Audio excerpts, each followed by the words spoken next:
The Galactic Assembly had witnessed thousands of wars over the last 10,000 years.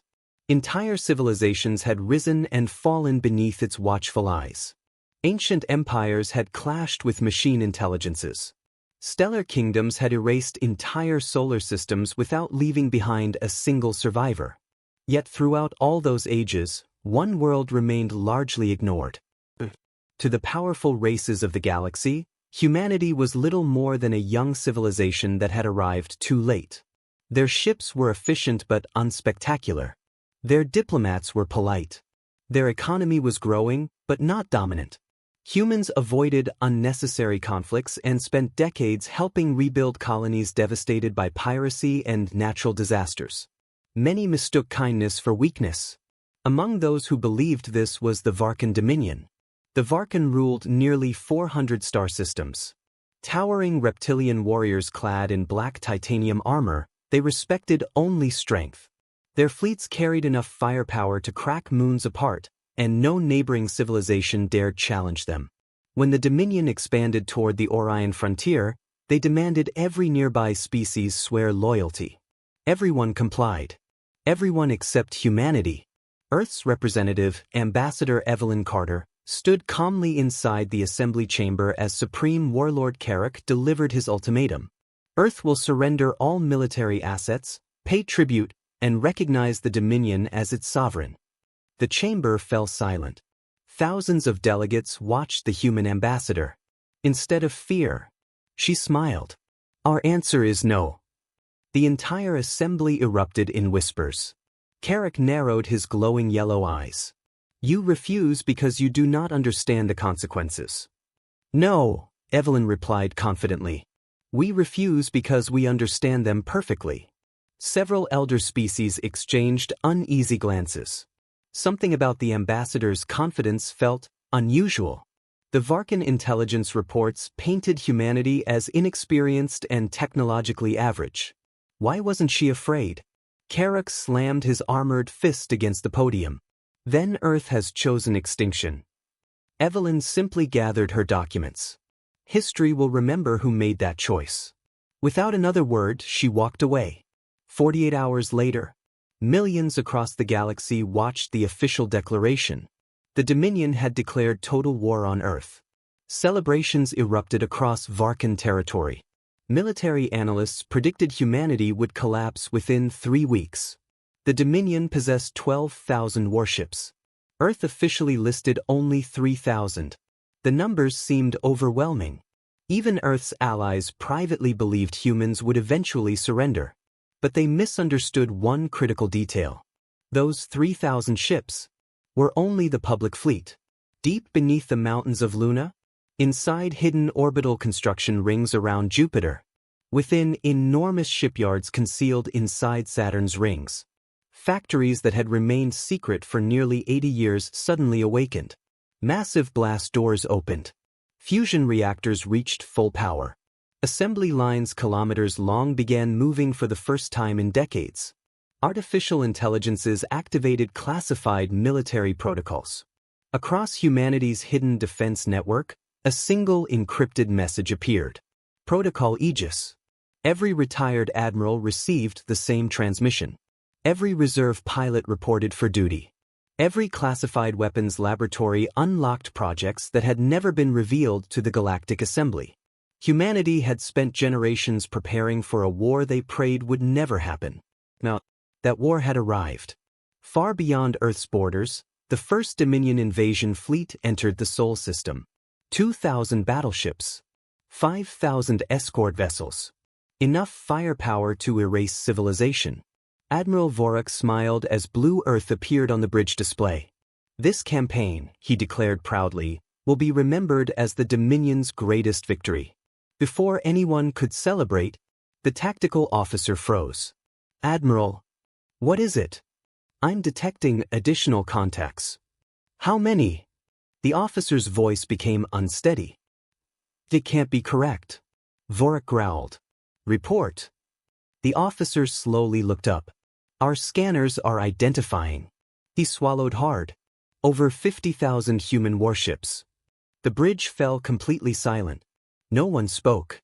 No one moved. Because every single sensor aboard the Dominion flagship was reporting the exact same impossible number. The bridge of the Dominion flagship became deathly silent. Admiral Vorik stared at the tactical display as thousands of new red markers flooded the holographic map. At first, he assumed the sensors had malfunctioned. No young civilization could possibly possess such an enormous fleet. "Run another scan," he ordered. The tactical officer obeyed immediately. A second later, the answer came back exactly the same. "Confirmed, Admiral. 52,418 human warships, and more are emerging from behind Jupiter." Vorik's confidence vanished. Impossible! The human fleet moved with perfect precision. Massive dreadnoughts formed the center of the formation while sleek carriers deployed thousands of autonomous fighters.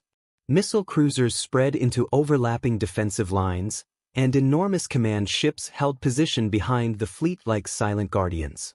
There was no panic, no confusion, only discipline. Back on Earth, inside the underground strategic command complex beneath the Rocky Mountains, Fleet Admiral Amelia Hayes watched the battle unfold on a massive holographic display. Every commander from every Terran fleet stood at their assigned stations. General Marcus Reed smiled slightly. They took the bait. Hayes nodded. For 70 years they believed our public fleet represented our true strength. They never questioned why humanity invested so heavily in civilian infrastructure, or why our mining operations expanded into every asteroid belt. Those weren't ordinary mining stations. They were hidden military shipyards.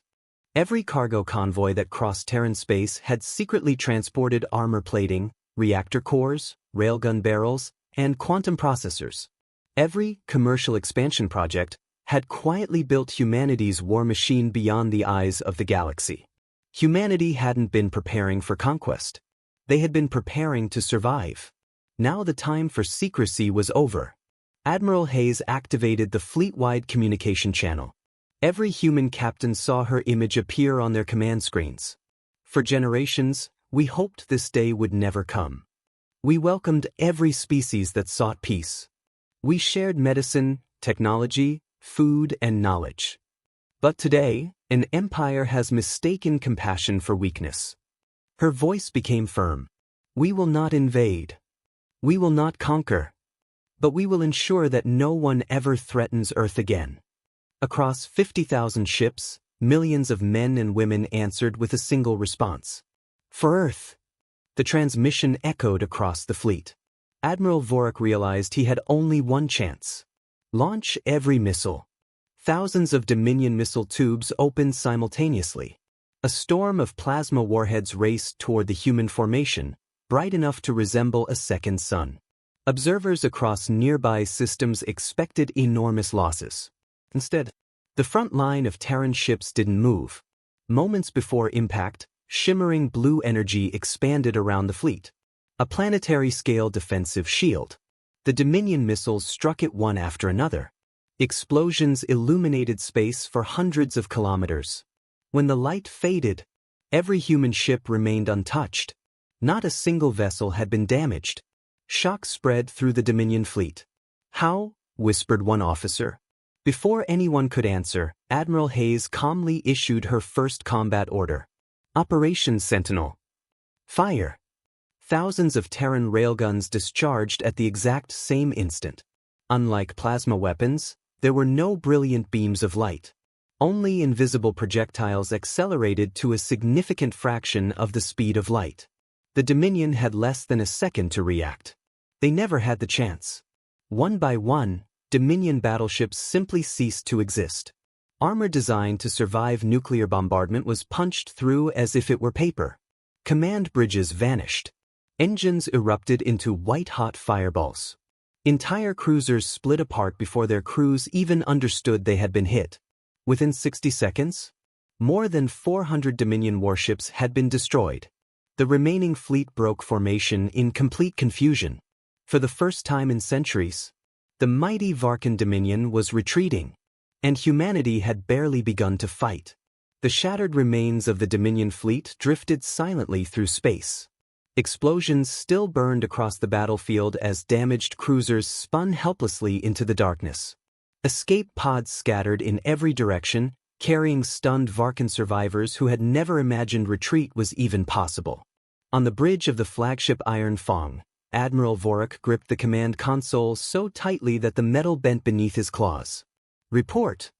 The tactical officer swallowed. "We've lost 438 capital ships, over 1,000 escorts destroyed or disabled. Communications between battle groups have completely collapsed." Vorik's eyes widened. "All from one volley?" "Yes, Admiral." Before another word could be spoken, every Dominion display flickered. A transmission had overridden their encrypted military network. Fleet Admiral Amelia Hayes appeared on every screen. She stood calmly in the command center of Earth's flagship, the TSV Resolute, her uniform spotless despite the battle unfolding around her. "Admiral Vorik," she began, "you crossed into Terran space without permission. You attacked first. You declared war." She paused, letting every word sink in. "We are giving you one opportunity. Withdraw your fleet immediately. No pursuit will follow. No revenge will be taken. This war can still end today." The bridge of the Iron Fang erupted in angry voices. "They're bluffing. They've suffered losses too. We can still overwhelm them." Vorik silenced them with a raised hand. He studied Hayes' expression. There was no arrogance, no hatred, only complete confidence. It unsettled him. Meanwhile, light years away on the Dominion capital world of Dracoris Prime, Supreme Warlord Carrack watched the battle through a live strategic feed. His advisors stood frozen. One minister finally whispered, "Perhaps we should negotiate." Carrack slammed his fist into the throne. "Never! They are only one species. The Dominion commands hundreds of worlds." He pointed toward the holographic galaxy. "Mobilize the second and third Grand Fleets. Call every reserve. I want every ship we possess moving toward Sol." The order echoed across Dominion territory. Within hours, nearly 100,000 warships began assembling. It would become the largest military mobilization in galactic history. Inside Earth's strategic command, however, nobody panicked. Instead, the room remained surprisingly calm. General Marcus Reed looked toward Admiral Hayes. "Our scouts confirm the Dominion has committed nearly its entire navy." Hayes smiled. "Exactly as predicted." Several younger officers exchanged confused glances. One lieutenant finally asked, "Ma'am, if they bring 100,000 warships, can we really stop them?" Before Hayes answered, an elderly man entered the room. Every officer immediately stood. It was President Jonathan Hale. Unlike previous presidents, Hale had once served as a naval engineer during humanity's darkest years. He approached the holographic map. "When I was a young officer," he said quietly, "Earth faced extinction. The galaxy didn't know it. But we did."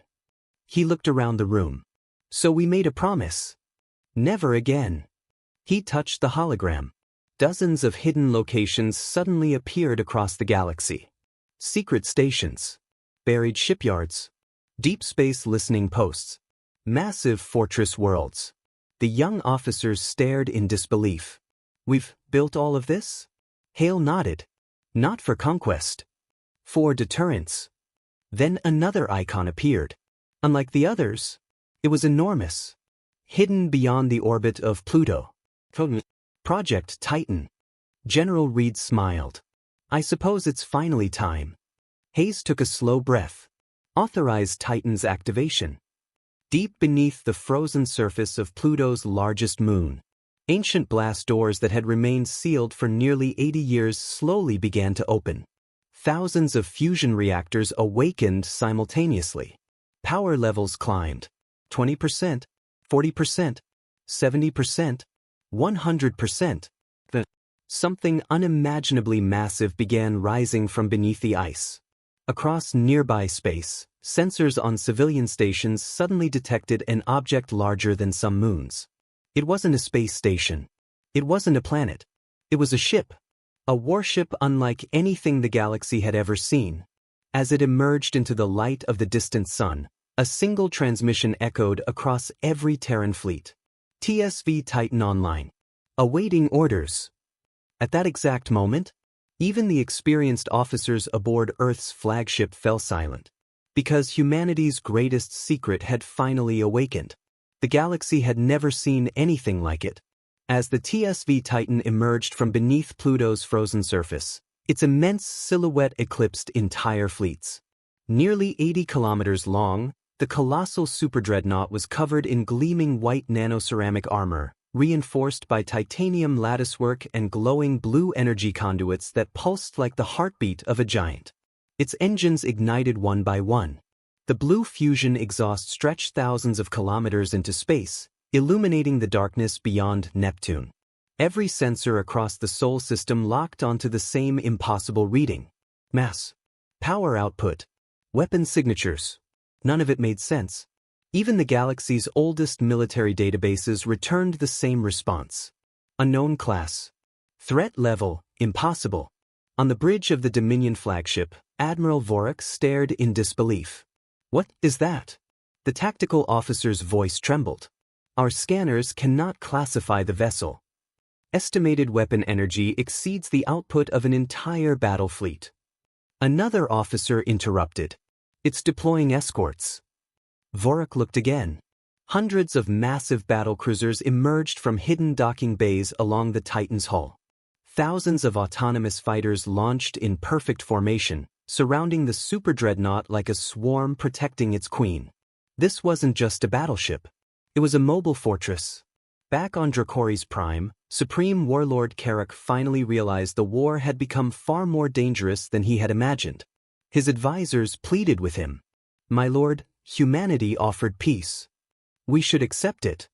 The Assembly will support negotiations. Carrick's pride wouldn't allow it.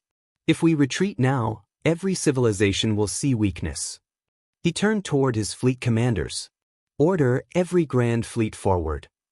No matter the cost. The commands spread instantly. Nearly 100,000 Dominion warships accelerated toward the Sol system. The decisive battle had begun. Inside the Titan's command bridge, Admiral Amelia Hayes stood before a panoramic viewport as the enemy armada appeared on the horizon. Rows upon rows of Dominion warships filled the darkness. For several moments, no one spoke. Then the Titan's artificial intelligence broke the silence. Enemy fleet confirmed. 98,712 combat vessels. Probability of Dominion surrender, less than 1%. Hayes nodded. Open a fleet-wide channel. Her voice echoed across every human ship. Today is not about revenge. It is about protecting every child on Earth. It is about ensuring that no empire ever believes humanity can be intimidated. She looked toward the approaching enemy. Fight with honor. Fight with discipline. And remember, we didn't choose this war. They did. Millions of Terran sailors answered in unison. For Earth. The Dominion struck first. A tidal wave of plasma beams, antimatter torpedoes, and kinetic missiles surged toward the Terran formation. The darkness of space turned into a sea of fire. The Titan moved. Without haste. Without fear. A brilliant blue energy shield expanded from its hull, rapidly enveloping the entire Terran fleet. The enemy barrage slammed into the shield. For nearly 30 seconds, continuous explosions lit the battlefield brighter than a nearby star. Observers across neighboring systems believed no shield could survive such punishment. Then the explosions stopped. The shield remained untouched. Not a single Terran ship had been damaged. Shock rippled through the Dominion fleet. Before they could react, the Titan's AI calmly announced. Primary weapon fully charged. A circular section near the ship's bow slowly opened. Deep inside, a sphere of brilliant blue-white energy began to grow, brighter than any fusion reactor ever built. Energy readings skyrocketed. Dominion sensors screamed warnings. Admiral Vorak whispered, "Impossible." Hayes gave one final order. Fire the Helios cannon. A single beam of concentrated stellar energy erupted from the Titan. It crossed millions of kilometers in an instant. Everything in its path simply disappeared. The front line of the Dominion Armada, thousands of warships, vanished in one blinding flash. The survivors watched in horror. For the first time in the history of the Dominion, its greatest fleet had begun to panic. Silence spread across the battlefield. Where thousands of Dominion warships had once stood, there was now only a glowing trail of ionized particles drifting through space. The Helios cannon had not merely destroyed ships, it had erased an entire section of the enemy armada so completely that even the debris field was astonishingly small. Every surviving Dominion captain froze. On the bridge of the Iron Fong, Admiral Vorak could barely breathe. Damage report. The tactical officer's hands shook as he read the incoming data. 3,142 capital ships destroyed. Over 8,000 escorts lost. Fleet cohesion has completely collapsed. Another officer whispered, "Admiral, they're surrounding us." The holographic display confirmed it. While the Dominion had focused on the Titan, dozens of hidden Terran task forces had executed a flawless encirclement. Human carriers released wave after wave of autonomous fighters, while stealth frigates emerged from cloaked positions to disable communications and weapon systems. Every escape route had been sealed. But something unexpected happened. The Terrans didn't continue firing. Instead, every human warship powered down its primary weapons. Confused murmurs spread across the Dominion fleet. A secure transmission appeared on every surviving Dominion vessel. Fleet Admiral Amelia Hayes stood before the camera, calm and composed. "This battle is over. You came to destroy our home. You failed. We will not fire upon ships that surrender. Our war has never been against your people. It has always been against those who chose aggression." She paused before delivering her final message. "The choice is yours. Return home, or become another lesson written in the history of this galaxy."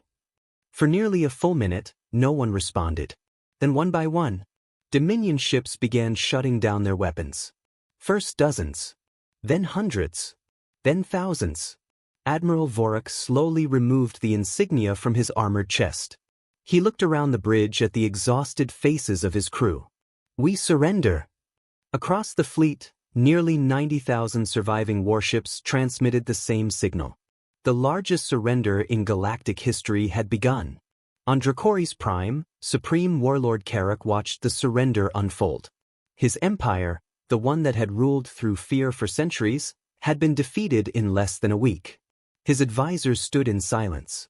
One elderly minister finally spoke. "We could have had humanity as our greatest ally." Carrack lowered his head. Instead of answering, he quietly removed his crown. For the first time in centuries, the Dominion accepted civilian leadership and signed a permanent peace accord. The age of conquest was over. Months later, representatives from every known civilization gathered once again inside the Galactic Assembly. This time, the atmosphere was very different.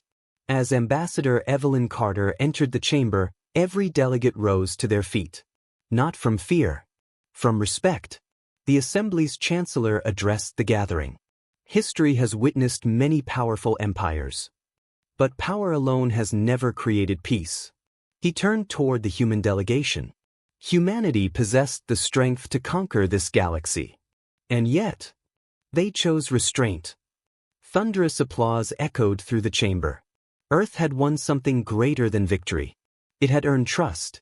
Back aboard the TSV Titan, Admiral Hayes stood beside President Hale, watching Earth slowly rotate beneath them. General Marcus Reed smiled. "So, what happens now?" Hale looked toward the blue planet. "We rebuild. We strengthen our friendships. And we make sure our greatest weapon is never our fleet." He glanced at the peaceful world below. But the wisdom to know when not to use it. The Titan slowly turned away from the stars and began its journey back into the darkness beyond Pluto, where it would once again remain hidden, silent, watchful, and ready. Across the galaxy, schoolchildren would one day study the conflict known as the Soul War. Its lesson was simple. Humanity never sought war. But anyone who declared war on Earth would discover why it became known as the biggest mistake in galactic history.